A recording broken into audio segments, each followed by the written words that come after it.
I just killed Cassie. We just left her house. This is not a fucking joke. I'm shaking. I stabbed her in the throat and I saw her lifeless body just disappear. 잔뜩 흥분 상태로 말을 하고 있는 이 두 남성은 지금 살인 브이로그를 찍고 있는 중입니다.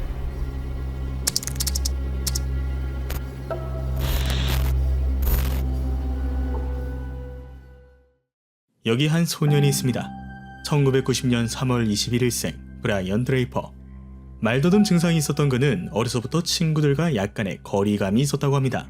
그런데 후에 같은 고등학교를 다니던 토리 아담치크라는 소년을 만났고, 토리 또한 자신처럼 영화를 좋아한다는 사실에 이둘은 절친한 친구가 되었죠. 절친한 친구가 생겨서였을까? 토리를 만난 후 브라이언의 교우관계는 예전보다 나아지기 시작했고, 동갑이었던 이들은 카메라를 들곤 자신들의 일상을 촬영하며 놀았습니다. 그리고 그들의 사물함에 붙은 포스터에서 알 수 있듯 이들이 더욱 친해진 계기는 영화 중에서도 공포영화 때문이었죠. 브라이언과 토리는 엄청난 공포영화 팬이었다고 해요. 사물함에 공포영화 포스터를 빼곡히 채워둘 정도로 공포영화를 향한 그들의 사랑은 진심이었죠. 그런데 이들에겐 또 다른 공통점 하나가 더 있었습니다. 유명해지고 싶다는 욕망. 그런데 마침 소년들의 두 가지 관심사, 공포영화와 대중성 모든 것을 사로잡은 영화가 있었는데 그것이 바로 스크림이었죠. 변조된 목소리의 수수께끼 살인마가 주인공의 주변 사람들을 차례차례 살해하는 영화로 잔인하게 죽이기만 해오던 그간의 공포 슬래셔 영화에서 벗어나 재치있는 유머와 복선 그리고 반전을 통해 공포영화의 새로운 붐을 일으켰던 영화죠. 브라이언과 토리는 이 영화를 무척이나 좋아했다고 해요.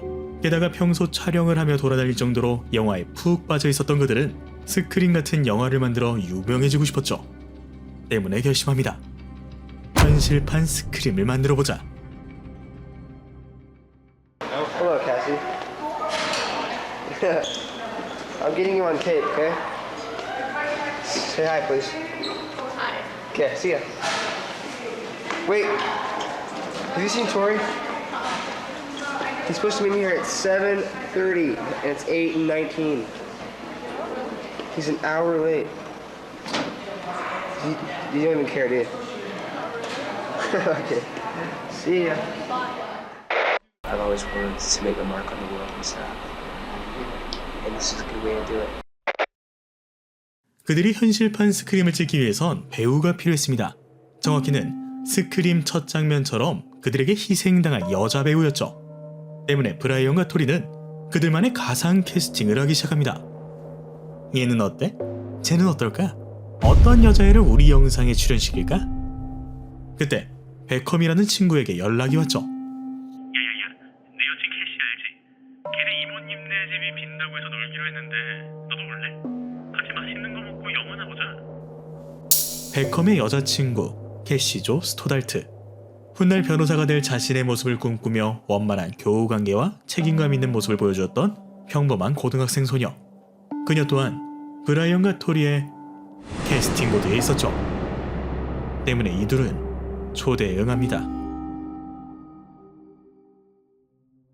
2006년 9월 20일 캐시는 이모의 부탁으로 주말 동안 이모네 집에서 반려동물들을 돌봐주기로 했어요. 그렇게 저녁 6시쯤 됐을까 남자친구와 영화를 보려고 준비하던 중에 초인종이 울렸죠. 그 손님은 바로 브라이언과 토리. 이 4명이 어떤 식으로 함께하게 되었는지는 기사마다 약간씩 표현이 달랐어요.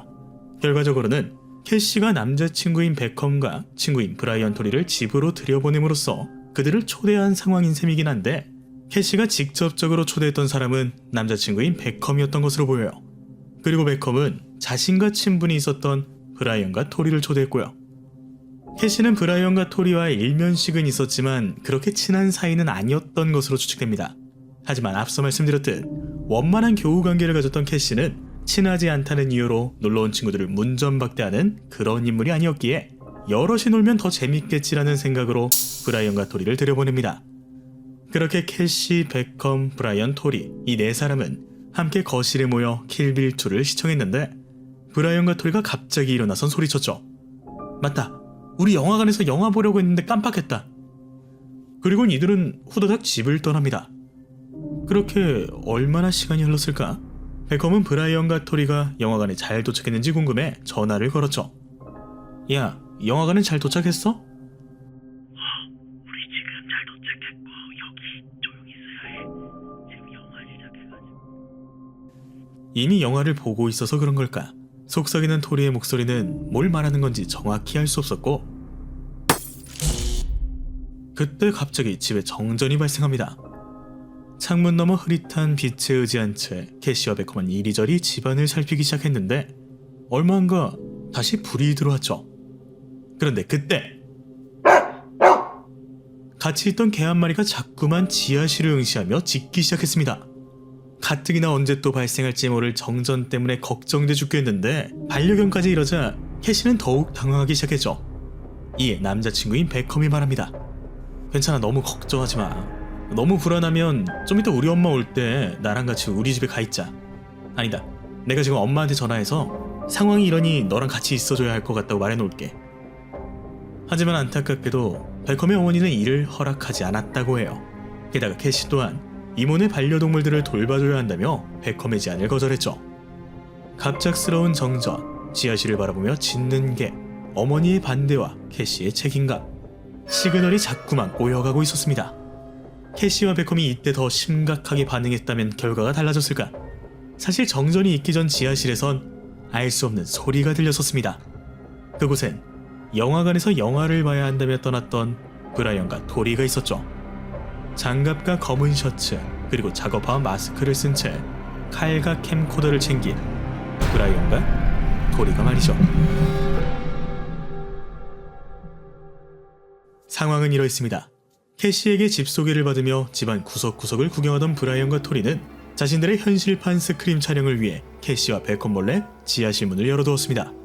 그리고 4명이서 같이 영화를 보다 자신들의 도구를 챙기기 위해 영화관을 가야 한다며 거짓말을 하곤 집을 나섰죠.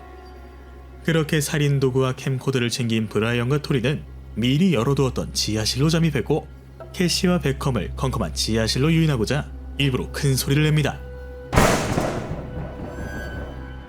하지만 영화 소리가 더 컸었던 걸까? 캐시와 베컴 그 누구도 반응하지 않았다고 해요. 그때 마침 베컴에게 전화가 걸려왔죠. 이들은 지하실에 있다는 것을 들키지 않기 위해 조용조용 전화통화를 했습니다. 그리고는 지하실에 있던 두꺼비 집을 내렸다가 다시 올렸죠. 이것이 바로 갑작스런 정전의 이유였습니다. 지하실 밖에선 개가 짖는 소리가 들렸고 무언가 웅성거리는 소리가 들려왔죠. 그렇게 얼마 뒤 베컴을 데려가기 위해 베컴의 엄마가 찾아왔고 그렇게 캐시는 홀로 남게 됐죠. 지하실로 유인하고 싶었지만 잘 되지 않자 브라이언과 토리는 살금살금 지하실을 오르기 시작했어요. 그렇게 거실에 홀로 잠든 캐시를 발견하자 그녀의 몸 이곳저곳을 칼로 난자질하기 시작합니다. 무려 약 30번씩이나. 이때 그들의 나이가 16살이었다고 해요. 그리고 상기된 모습으로 집을 뛰쳐나와 촬영을 이어나갔죠. I just killed Cassie. We just left her house. This is not a fucking joke. I'm shaking. I stabbed her in the throat and I saw her lifeless body just disappear. 2006년 9월 24일 일요일, 캐시의 이모와 그녀의 가족들이 집에 도착했습니다. 피범벅이 된 거실 한켠엔 싸늘하게 죽어있는 캐시의 시신이 있었죠.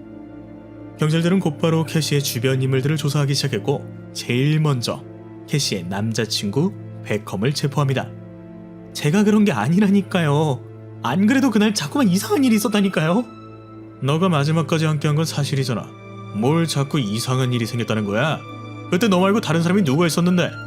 그날 제 친구 브라이언과 토리도 같이 와서 놀았고요. 아무튼 걔네는 일찍 떠나서 모르겠지만 제가 그런 게 아니에요.